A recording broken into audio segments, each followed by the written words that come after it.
Happy Saturday and welcome to Let's Talk Film, powered by Lyft, Ladies in Film and Television.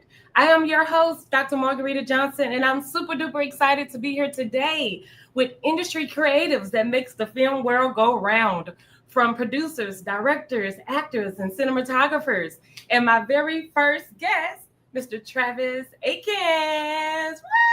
Woo! Let's give it up, everybody, for Mr. Travis. We're so excited for you to be here with us today. How are you doing? I'm doing great. It's great to be here too. Great to meet you face to face. Yes, awesome. And I see you almost within the theme of the gala coming up. You got the hat going on. I know. I think I might sport a hat. I do like hats. Hey, you can't go wrong with a Western event with a hat. So I think you're already on point there. That's right. So yes, we're super duper excited. Some of your spotlights is the shipment, 20 dates, summons, and of course your latest one, Burleson, right? Yes. Where you are a supervising producer and an editor. So before we dive into Inquiring Minds Wants to Know, what's the difference between a short film and a feature film? That's a really good question. Shorts, I think, fall into, if anyone's familiar with theater, it's like going to see a full play with 2 acts or going to do 1-act theater. Right. I think short films are more experimental. I think you assume a sophistication of your audience who love film, and not everything is spoon-fed to them. I think that's the big difference, is that short films can be literally a tiny slice of life too. I've seen short films that pack a lot in. That's probably the main difference, is that, with a film, you have the 3-act structure, you have lots of sub plots and right. different arcs for different characters, whereas a short film, I think, are much more exploratory and experimental. I think it's a wonderful form. It's a freedom to fail form, Okay. Awesomeness. I love it. Thanks for your explanation of that. I never really knew the difference, so thanks for clarifying that. And just out of curiosity, what is the normal edit time for a short film? I know one of your expertise is editing. So yes, I will tell you, and I'm also a juror for the Brooklyn Sci-Fi Film Festival, and I think, and I've seen a lot of shorts, especially traveling with this film, and I can tell you, I think the closer you are in a short film to 15 minutes, that's your sweet spot. Got it. Now, I have seen some that run longer that are brilliant. There's always an exception. But I think that if you're editing your own stuff, and a lot of shorts are edited by the people who made them, you don't have a complete objective person coming in. Martin Scorsese said, he worked with this really famous editor his whole life. He says, "I know my film's done when she throws out my favorite scene." And I think that you fall too in love with your stuff and every line you shot, and look at that amazing, just tell the story. Yeah. Just tell the story. Mm-hmm. Make your actors look good, tell the story. And right. I think if you do that, and the truth is too, when the programmers are programming shorts for festivals, keep in mind, the more shorts they can put in a 2-hour block, the happier they are. That's more people, that's more drinks being sold, that's more tickets. And so if you're taking up 42 minutes, you're not going to get into very few festivals. Got it. So keep it short and sweet. That's why it's real short and sweet and tight. Yeah. And get feedback. Show it to people. Let them will be honest, but not, it's awesome. I'm so proud of you. Yeah. We know. That's great. Hate that scene. Get it out of there. Yeah, got you. Okay, awesome. Well, congratulations on your Best Producer nomination for short film, Burleson. And so when you receive a call, a DM, an email from someone designed to recognize you for your creative labor, like, how does that make you feel? It makes us all feel good. As you know, this is I'm as happy when I get a personal nomination or as one of the actors do. I am equally as happy, or the director, or because it is, in short films, our budget challenged. Yes. And there's a lot of friends and favors in short films, and people do them for the love. The actors often are doing it to get a good something for the reel or do something they're normally not cast as. So it is a collaborative, very giving effort. Yeah. So when anybody gets an award or a nomination, it's a really good feeling. Everyone feels really good. That's amazing. It takes a village, right, to get the whole production. All films are. The biggest sets that you can, the biggest budget films, everyone's on a first name basis. Everyone knows everybody. Everyone is living this thing. Yes. And it's and filmmaking is hard work. It's scary.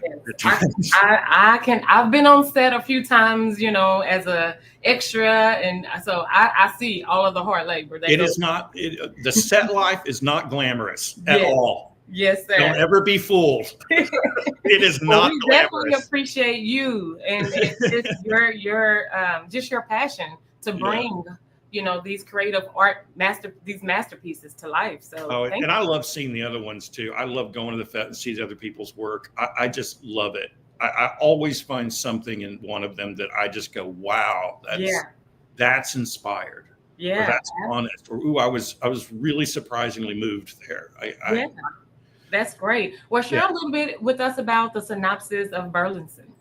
Burleson is kind of it's a coming of age sort of father-son story set around the turn of the century in West Texas, the previous century. It's a father and son who are supposedly cattle runners, and their just relationship is strained after the death of the mother. And it's kind of that moment of father and son have to reconcile the past with the present and the future. Wow. And so that's what drew me to it. It was something I hadn't really got to cut just a straight. And then the idea of, well, on paper, the idea of shooting out in West Texas sounded great. Yeah. So not story when you get there. Oh Lord, that was one of my questions too. Yeah, night shoots in rattlesnake country. That's a charmer. Got you. So you have to definitely watch where you're stepping, right? A little bit, yeah. I love it. So now you're invited to walk the red carpet at the 3rd annual Texas Indie Filmmaker Awards on September 6th. Yes. At 4:00. So who's walking with you? Who's coming with you? We're all trying to figure out the schedules. I know I'm going to be there. Because I'm local. We're all in the same Dallas-Fort Worth area, which is great. I'm just trying to see if I can get one of the actors there. It's just a lot of them are in college. It's a whole, it's just a scheduling thing. Yeah, gotcha. Well, the more the merrier. Like I told you, you're almost halfway there. I got my little head on set with me. I like it. So we're getting ready. We're gearing up for it. Nice. So, yes. And so let's see. How did you know that production and editing was like the career for you? How did you know that? Oh, since I was a kid, I saw within about a year of each other, I saw the Muppet movie and I saw Star Wars. And I as a kid, I was a big Disney fan. Yeah. And I thought, how do I play with that? How do they make that happen? What's the magic? And that's just what I zeroed in on. And then all through high school, I did acting. That was the closest thing you could really do. And then I studied acting in college, and I did theater, but I always started to gravitate towards kids with cameras and making our own little horror films and things like that. And then I moved out to LA, and I really kind of got in the mix of it. It's one of those things, either you love it or it's really hard, Yeah, and which segues me into my next question is, what's the most challenging part of being a supervising producer / editor? Well, the producer thing was really new to me, and there are so many moving parts you're responsible for. You're really you're really trying to wrangle all the resources. And I've been around a lot of producers. I've kind of self-produced stuff from commercials and things. I directed a lot. And so I was real familiar with just I knew the structure of producing. I knew how to budget and all that, and SAG and dealing with all that. The main challenge on this one is that we were in such a remote location. And we had to get not only everybody out there, our camera, but to the city we were shooting in. But the ranch itself was 4,000 acres.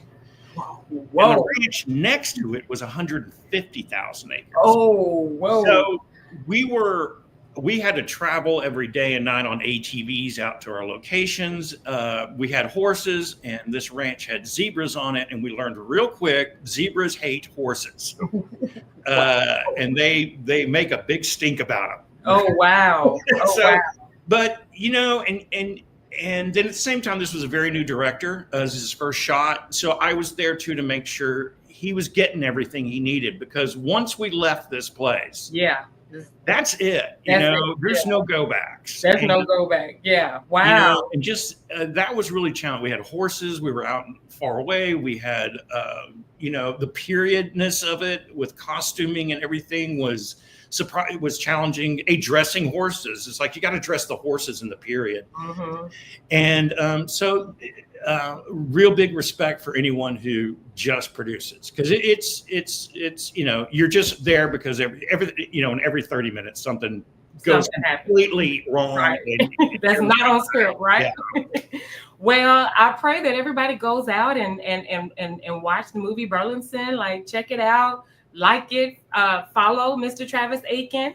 So how can we follow you? How can we stay connected? I'm on Instagram and Facebook. I keep it pretty simple. But Instagram, Travis Aitken, TravisAitken. And then Facebook, it's kind of a mix of business and pleasure and family. It's kind of like everybody else's. Yeah. And so there you go. Got you. Now, I have one final question from you. So do you agree with the quote, "The film is made in the editing room"? That's by Philip Seymour Hoffman. You agree with that? Absolutely. Yeah. And I will tell you, just like any great dish is made in the kitchen. That's that part. The filming is going shopping for your ingredients. All the way up through filming, you're going to the store. You're going and you're buying this, and you're going, oh no, they're out of carrots. Well, can I substitute this? How can I do this? They're out, that's the filming. The film comes together in the editing room, and all the great directors they trust their editors explicitly. Right. Well, like you said, teamwork makes the dream work. And we're so excited. I can't wait to actually meet you on the red carpet. I know. I look forward to meeting everyone. I'll be there, and I hope to see you there. And once again, congratulations on the nomination. And we'll see you September 6th. All right. Have a lovely weekend. Thanks. You too. Thank you.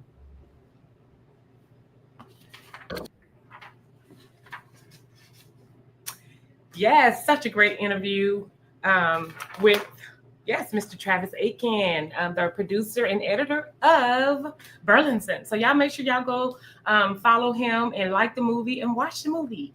Yeah, it's going to be a great time. So I cannot wait. We are available for Justin. Yes, we have Mr. Justin Chaffee here. I'm going to make sure I'm saying his name right. Hey, Justin, how do you pronounce your last name? Chaffee. Chaffee. Yeah, okay, I want to make sure I get it right. How are you doing today? Good. Thanks for having me. Thank you for being here. We're so excited. I mean, I looked at your bio and just all of the amazing things that you've accomplished. So you were born in Catskill, New York. You have a twin brother? Yep, twin brother. Wow. Yeah, he teaches tennis like I do. And we went to the same high school, same college. So yeah, we're not as good as the Bryan brothers, professional tennis players, but So just a sidebar, did you guys ever do any twin jokes on people like coming up? Yeah. I think like on the phone, we've done things a few times, but we tried to do it one time to a teacher. And I don't know, she had like an assigned seat map and she was able to figure us out. So she figured nothing too Nothing too bad. Yeah, she was like, y'all didn't get me that time. But I see that you were also an Austin Film Festival coverage reader. Yeah, for a long time. Bachelor's. Yeah. Yeah. Awesome. That was a great experience. I did that in between Chasing Ghosts and Grumpy Old Santa. I worked with Jay Walters, co-writer for Porch Pirates on both of those, but I did that in between, and we did coverages for features, shorts, teleplays, pilots. So it was really good experience just seeing what else is out there, and then just analyzing, scripts, and it helped with my own writing for sure. That's amazing. And you also have a bachelor's in philosophy from the University of Southern Maine. So yeah, and I kind of use it for everything. It's kind of broad, right? Yeah, that's amazing though. I love it.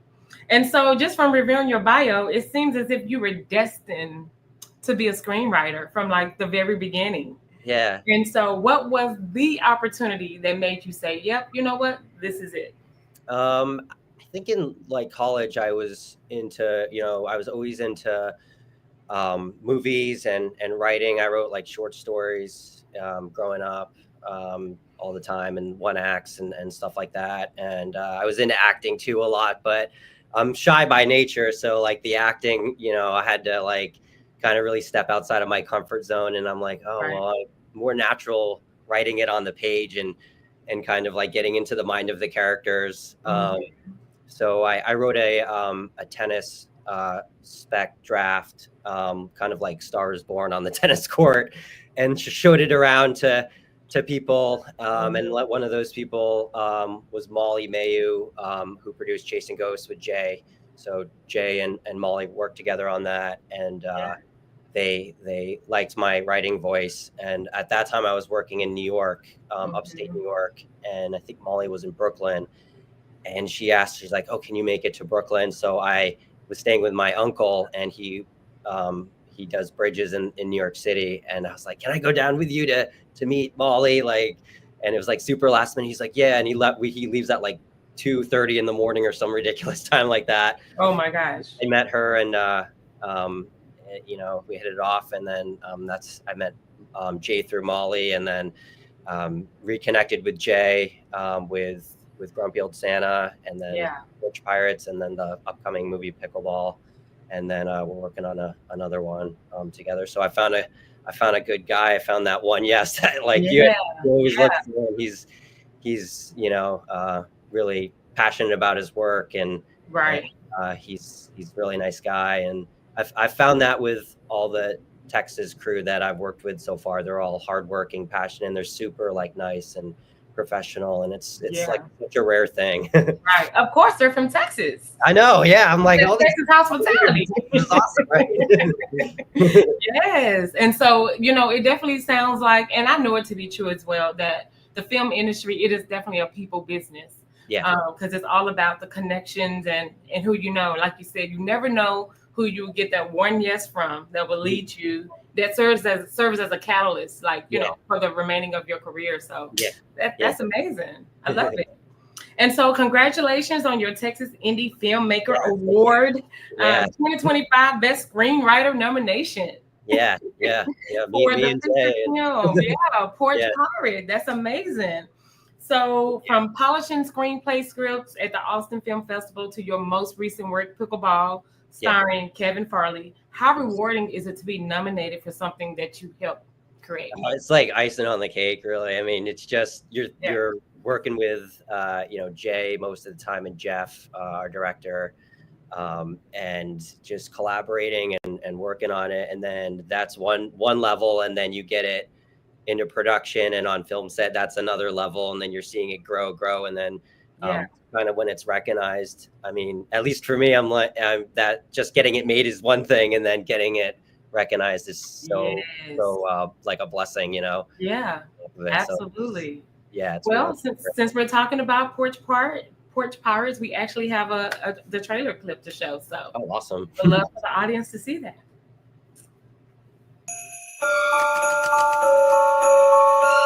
Apparently, packages are being stolen off of people's porches by Santa Claus wearing a pirate's mask.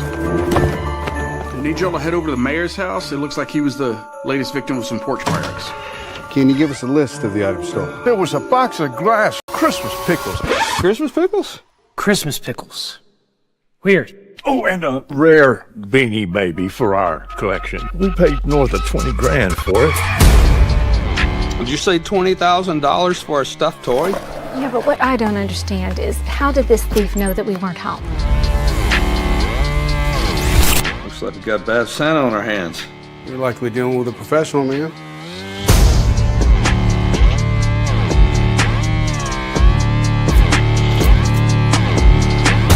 This kid look familiar to you? You know, his parents named him after some country singer, Kenny Rogers? Oh, yeah, that's it. With a name like that, you think he'd know when to walk away. Wow. She's a real keeper. Cotton doesn't take a holiday, sis. Let's keep this on the down low. Yeah, we don't need the office stone. We just got outsmarted by a toy. Technically, you're 0-2. Stupid drone.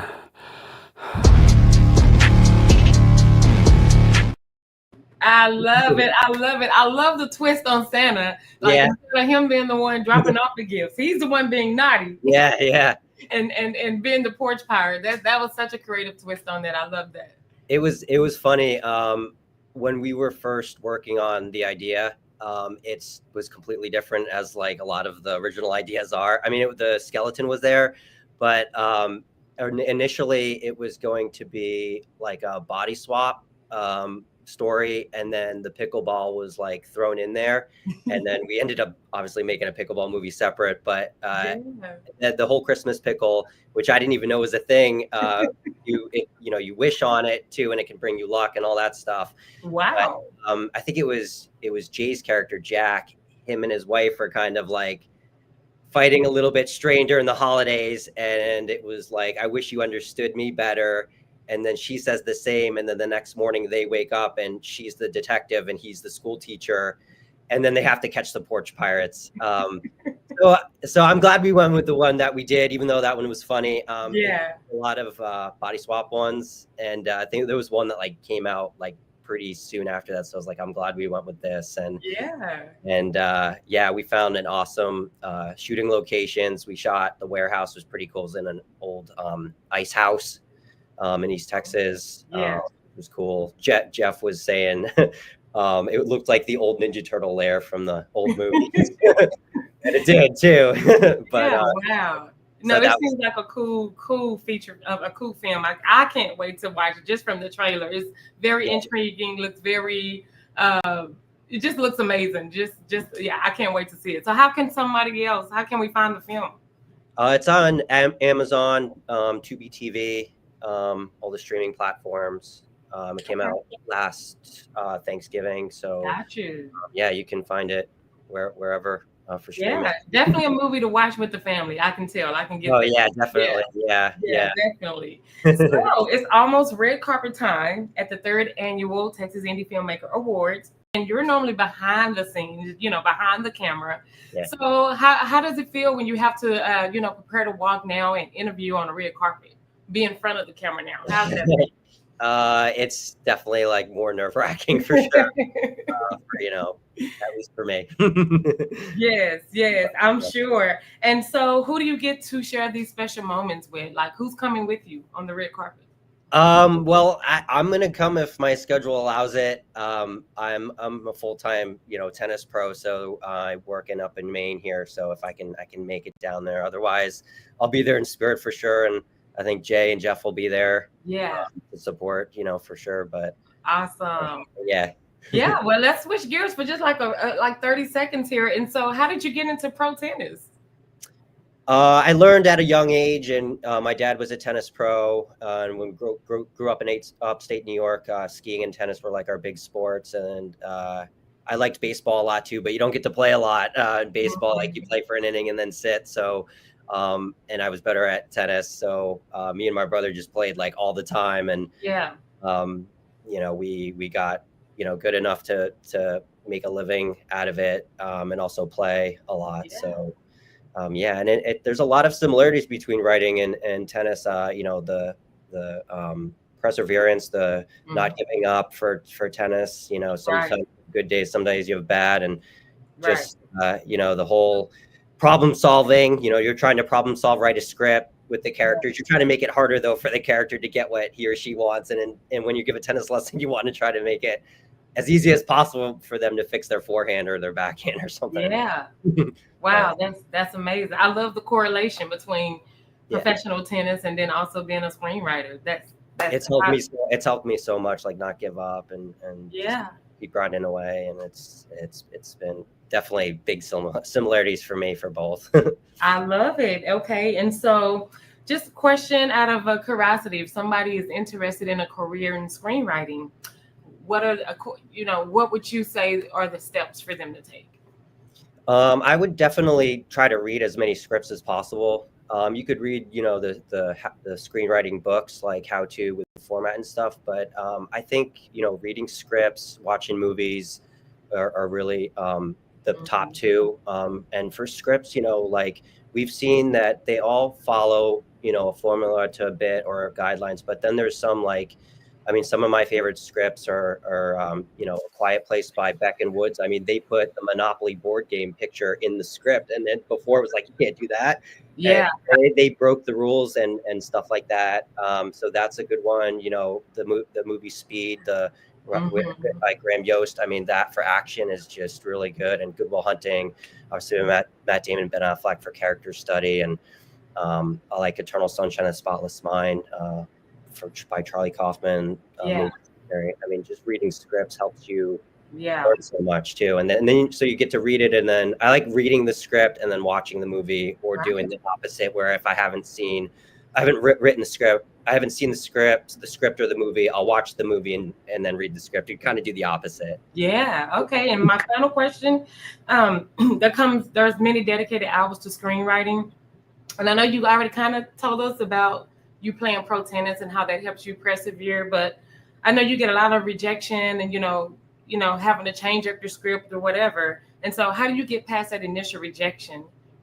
I think like when I'm working with, I mean, when me and Jay and Jeff work together on scripts, like there's a trust there and a teamwork, and it's kind of like, oh, we're working together to try to find the right script. And I think if you're not working with somebody and you're new with them, you have to try to not take it personally, even though it's really hard, because it's a part of, you know, the script's like a part of you. Yeah.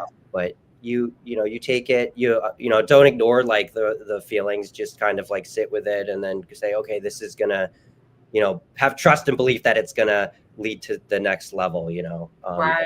You don't give up and you keep going, because like I said, you're always searching for that one yes. Yeah, and we didn't give up on like the first draft, like I was saying, of Porch Pirates. We're like, okay, we're gonna get this right, and we found the right story, that right fit, you know. Yes, I love it. But thank you, Justin, for being here today. Hopefully we get to meet you on the red carpet and at the Texas Indie Filmmakers Award. But if not, thank you for all of the creative genius that you offer into the filmmaker industry. And just such a pleasure meeting you today. And I can't wait. Thank you so much for having me. Yeah. Absolutely. Thank you. And congratulations again. Thank you. Have a good day. You too. All right. Bye. Bye-bye. Yes, you guys, we've had two amazing interviews, you know, just spotlighting just the difficulties and the challenges that, you know, these industry experts do experience within the film industry. But you got to persevere, like with anything that you do in life, you got to keep it moving. So in our last interview, I'm sure you saw some clips of where the event is going to be hosted at the Bob Duncan Center in Arlington, Texas. Let me get that address for you. It is 2800 South Center Street. So this is a beautiful space that the third annual Texas Indie Filmmaker Awards gala and show will be hosted. So make sure you go and get your ticket. Go to ladiesinfilm.com or ladiesinfilm.org. Either website will direct you to your ticket, okay? So we have VIP experiences where you just get the high level, you get all inclusive, you know, you get drinks, you get food and beverages in your own little suite. You get to mix and mingle with the industry experts within the film industry. So go get that VIP ticket. Listen, right now, and I can't believe the VIP ticket is just $100. Is that right? Am I saying it right? Yeah. So VIP tickets right now are just $100. Now they are going to go up within the next week or two, so it's going to go up to $125. But right now the tickets is $100, and you get the elevated experience. You get 2 comp drink tickets, and for those who like a little some in your drink, that does include alcohol. And like I said, you get a private room with food and beverages. And then for those who just want to get the general trail pass, it's $75 right now. It is going to increase to $100. And you get to come in at 6, but the VIPs get to come in at 4:30. So go on and get that VIP ticket. Go to Ladies in Film, ladiesinfilm.com or ladiesinfilm.org. Get your ticket. It's on Zeffy. And then don't come by yourself. Bring somebody with you. And like we say, we have vendor booths available. We're going to be honoring. We're going to be giving out awards. We're going to be honoring. Who is our special guest that we're going to be honoring? Yes, Carvin Yarbrough. We're going to be honoring him. And Miss Gail Crow-Nair is going to receive the Lift Award. So listen, all the things is going to be happening on September 6th. Come on, say the date with me. September the 6th. So September 6th at 4 o'clock, you guys. It's going down. Like I said, the attire is semi-formal, classy Western with a twist. So just think of modern cowboy meets Hollywood glam. So just an amazing event, you guys. Just spotlighting all of the amazing work that Ladies in Film and Television does. And Ladies in Film, I'm so honored to be a member of Ladies in Film Lift because this organization is committed to shattering the gender inequalities, barriers, and biases that's within the film industry. So such an amazing organization to connect with, and we get opportunities like this to serve as hosts. So I'm so excited. Yes, and I think my next guest is here, Mr. Phil Mendoza. And we are so excited to interview Mr. Phil. And we meet. How you doing, Marguritte? I'm doing great. Thank you so much for being here. I know we've been talking through email a little bit, so It's great to actually hear your voice and see your face. So welcome, welcome, welcome. Thanks for having me. I appreciate it. Yes, sir. Thank you. So listen, we have a superstar in our midst today. He's been in Better Call Saul, The Chosen, The Cleaning Lady, Porch Pirates, and he has the nomination of the Best Actor in the feature film Porch Pirate. So yes, congratulations. And Thank so you so in much. Porch Pirate, you served as a detective, and we just saw the trailer in the Christian comedy, the Christmas comedy feature film. I mean, it just looks hilarious. I cannot wait to actually watch this. So how does it feel to receive recognition in this capacity, Best Actor? I mean, it's an honor. It's this is what we strive for. We all fantasize and dream of, when we've grown up, if you've grown up, watching movies and watching the award ceremonies and the Oscars, etc. There's times where every actor has dreamt of the day he or she receives that award for the recognition. And it's not even, I get what you're saying. You don't do it for recognition. I totally get it. But when you do get it, it's just like, God winking in your direction. That's exactly what I was going to say. It's not really for the recognition, but it's if the award just came into my hand and nobody saw it, but the universe knew that I worked for that. I worked for that. Exactly. When acting is your oxygen and you're going to do it, rain or shine. Yeah.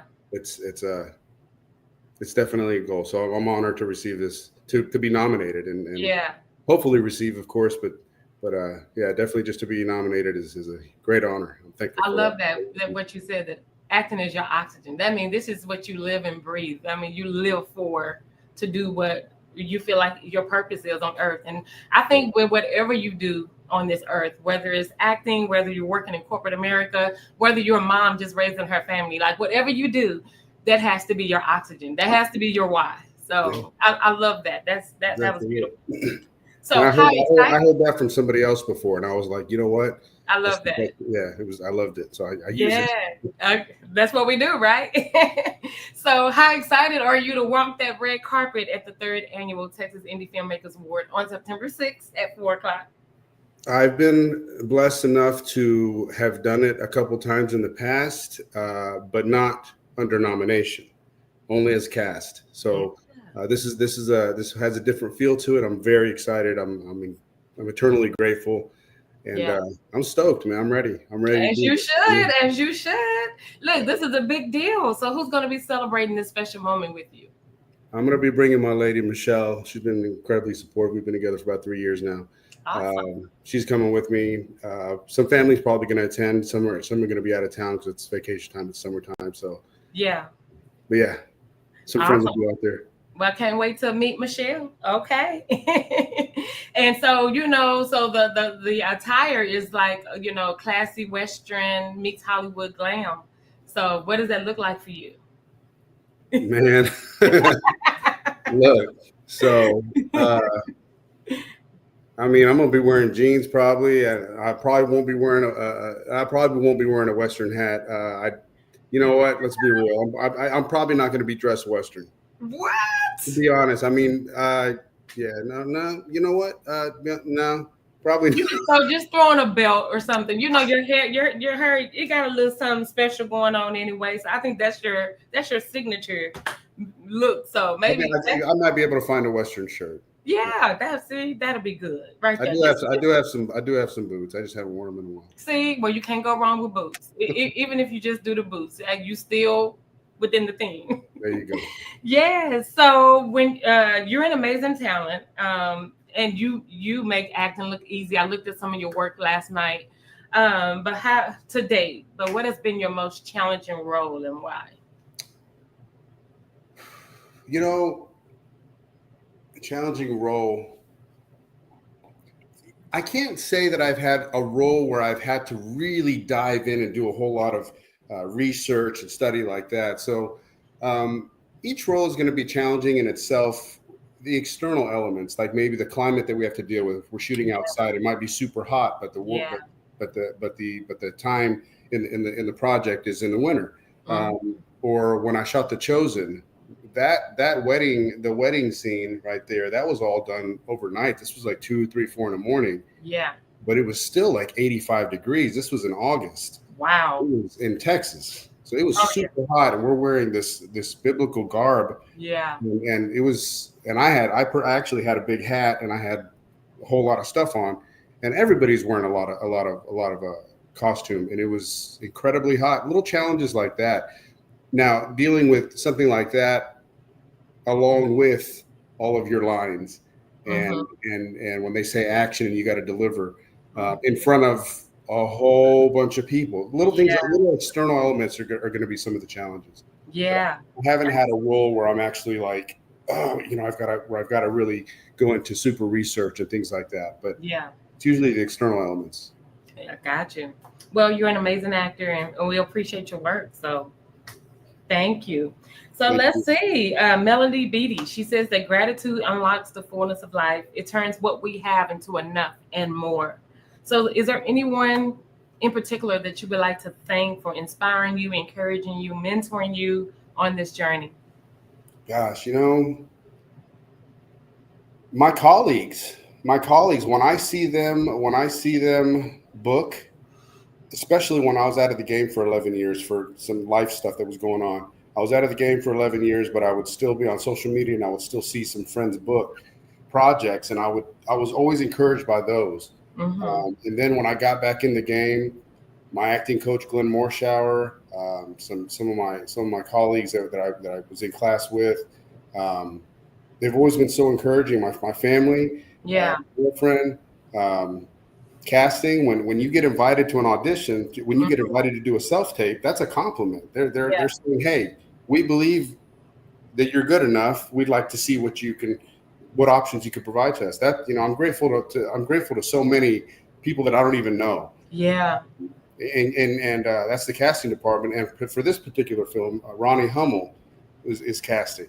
And so I'm grateful to her. I've known her for many years, but I hadn't seen her. I hadn't seen her in a long, long time. And then I got cast for this as a lead, and it was many thanks to her as well. Well, look, you're so right. Gratitude is a long way, and sometimes there are people that helps along with the journey that we never ever get to meet. But the gratitude is still there. So, in my life and on my journey, I'm in the nonprofit space. Plus, I host shows and everything like that. But gratitude goes a long way. So it's just good to just recognize people, even if we may not even know who they are. Just say 2 words. Thank you. You got to look at it. You got to look at it in every aspect, because like there's always, no matter what situation you're in, some people may not believe it, there's always something to be thankful for. And gratitude that's a good way to heal. Yeah. And it's rough to get over the hump sometimes to feel grateful. But if you start looking, darkness cannot exist without light, and vice versa. Good can't exist if there's no bad.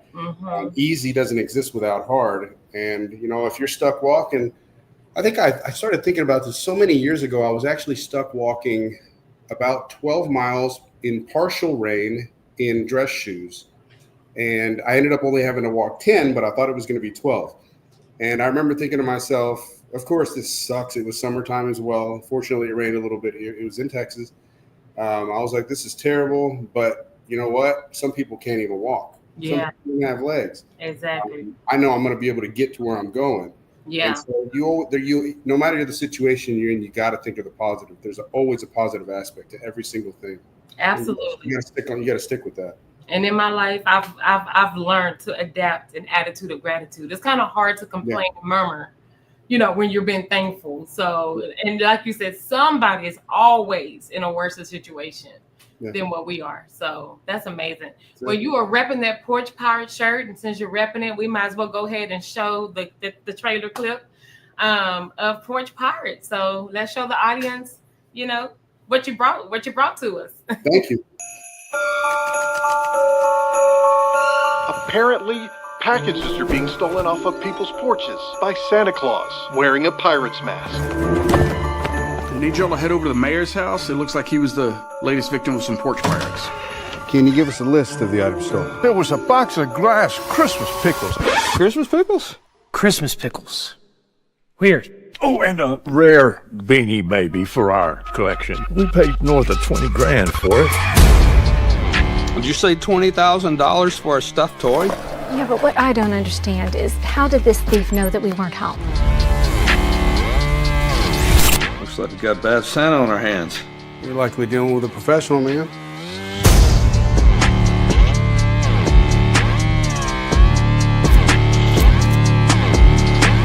This kid look familiar to you?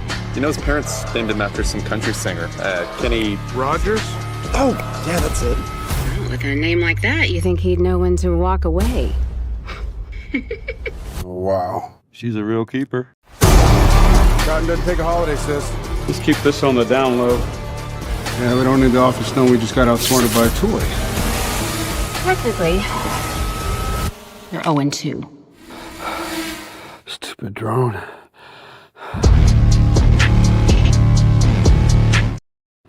I love it. I absolutely love it. It just looks It's a good little flick, man. Yeah, I can tell. And I cannot wait to watch the full movie with my family. It just seemed like it's going to be hilarious. And that $20,000 plush toy, did it have a diamond inside of it? It was, you would think. I was wondering the same thing. I had no idea those people that much. $20,000 for a little toy. Wow. Yeah, but great work. Thank you so much. And so for somebody that's choosing acting as a career, like what would be your greatest piece of advice for them? Gosh, you're going to hear the same thing from other actors as well. Get into classes, get into some acting classes. The earlier, the better. But get into some acting classes and get into theater. Get in anywhere that you can practice the craft. And if you if you're having trouble getting opportunities, like I can't find an acting class, or you're too far from one or whatever, then write stuff down and act it out, and have somebody record it for you on a phone. And even if you're not going to share it with other people for a while, you'll have something to learn from just by watching yourself. Right. Watch other films, watch other actors, watch now with the internet, you can research anything. Yeah. You can find out. You can watch old auditions. Mm-hmm. You know, so and you can watch the study methods of other actors, and you need to follow the ones that are doing what you want to do, and see what they're doing to make it happen, and follow those same tools. Yeah, that's great advice. And with anything that you want to do in life, you just got to be intentional. If that's something that you really want to do and be, you just got to be intentional. And with acting, you got to hone in on your craft. So study. So definitely. That's great. So let's have a little fun here. So if you don't mind sharing with me some of your favorite movies. Okay, so movies or movie, you know what? I might have to throw in a quote here and there too. Sure. Yeah. Favorite movies. I've watched this one so many times, over 20 times. Have you seen Nacho Libre? I have not. Oh, you gotta watch Nacho Libre if you want to laugh. Okay. I love laughter. Yeah. Nacho Libre, Goodfellas, Taxi Driver, The Godfather. Oh yes. God, there's so many movies I can name off. And of course, right now during an interview, I can't think of them all. There's a lot of great movies out there. Of course. And then how about some of your favorite movie quotes? So from Nacho Libre, get that corn out of my face.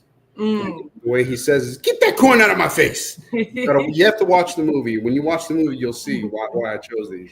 Also, beneath the clothes, we find a man. Beneath the man, we find his nucleus. And when you see the movie, you'll understand everything. Okay. Did you tell them they were the Lord's chips? If you haven't seen the movie, none of this is going to click, but you watch the movie and you'll be like, oh my God. So yeah, but I'm seeing the actor come out in you as you're saying these quotes. Oh, please, no, there's no performance there. No performance there. I absolutely love it. Let me see. Did we miss anything? Oh yeah. So I already know you're Googleable. I know you're Googleable. But how can we continue to follow you and support your work? How can we connect with you? Google. No. Let's see. So Instagram. I have a public Instagram. It's Time to Film. TimeToPhilm. So Phil Mendoza. Yeah, I love that. Oh yeah, we got it on the screen here. Yeah. And then IMDb/Phil Mendoza. Yeah, that's amazing. Well, what's next for you, Mr. Phil? Just auditioning, trying to get the next job. You know, you're gonna have dry spells, but you always stay encouraged. Again, every invite to an audition, to a self-tape is a compliment. Yeah. And every single one is an opportunity. I haven't booked anything in a year and a half. Yeah. I've had things that I worked on previously come out. I've had 2 films, you know, The Actor and Porch Pirates come out. Yeah. But I haven't actually booked to work aside from background work in a year and a half, almost a year and a half. Yeah. And that's just how it goes. So you got to keep your chin up and just keep going. I don't feel discouraged at all. I just know that there's a lot of heads. There's a lot of decision makers in every process. And while 5 out of the 6 might say, yeah, that's what we want, the 7th might or the 6th might say, but no, for whatever reason. So what am I working on next? I can't tell you. Yeah. I can work. I'm working on it. Well, I love it. And in this industry, patience is definitely a virtue. Yep. Even on set. I've been on set for a few things, movies and commercials and, you know, things like that. And it's a long day. So, but we definitely appreciate all of the creative genius that you bring into the acting world and the film industry. So thank you so much, Mr. Phil. I can't wait to see you on the red carpet, September the 6th at 4 o'clock. Can't wait to meet you in person. Western gear on, maybe some boots. We'll make it happen. We'll make something happen. Yes, and I can't wait to meet Michelle. So thank you so much, and we'll see y'all at the Texas Indie Filmmakers Awards, September 6th. Thanks so much, Marguritte. Have a good day. Thank you. You too. Have a good one. Listen, we've had some amazing, extraordinary interviews today. That was Mr. Phil Mendoza, nominated for Best Actor, Mr. Justin Chaffee. I hope I said that right again. Chaffee. I think he said Chaffee. He is the nominated for the Best Screenwriter for Porch Pirates, and they both were part of Porch Pirates. And then we have Mr. Travis Aitken, who was the supervisor, producer, and editor of the short film Burleson. So yeah, I mean, such great interviews. I mean, they bring so much to the table in the film industry. And listen, so if you guys want to get to meet them in person, you know, on the red carpet and get to mix and mingle with them in the back room, you know, you got to become VIP. You know, everybody want to be VIP, don't you? Don't, especially at the Texas Indie Filmmakers Award. You got to be VIP, right? So go ahead and get that ticket. Go ahead and get that VIP ticket for only $100. It comes with food and beverages. I mean, come on now, where they do that at? Normally, if food and beverages is involved, that's 150 plus already off the top. But you know, you get to dress up semi-formal, classy Western with a twist. So just think modern cowboy meets Hollywood glam.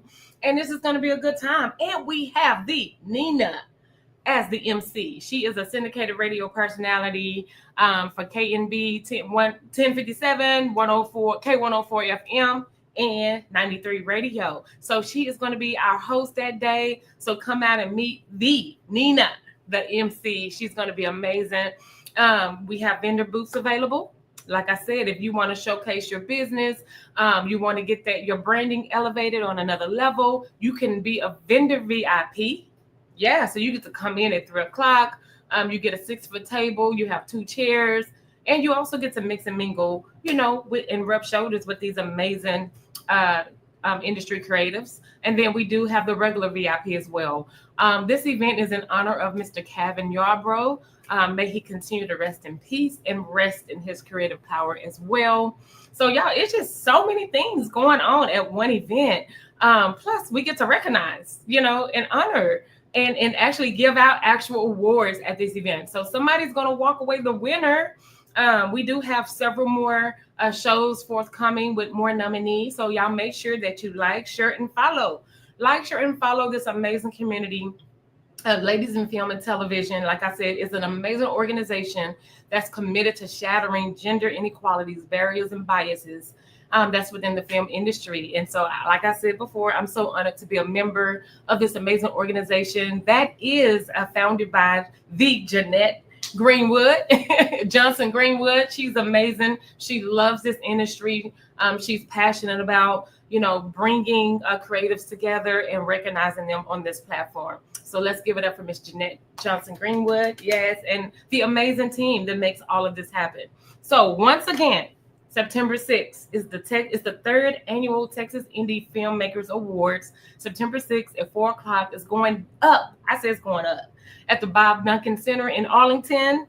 That is 2800 South Center Street, right down the street here. So we don't have any excuse. So go to ladiesinfilm.org, ladiesinfilm.com, get your ticket, live music, food, drinks, you know, private access for the VIPs. You got your own little suite.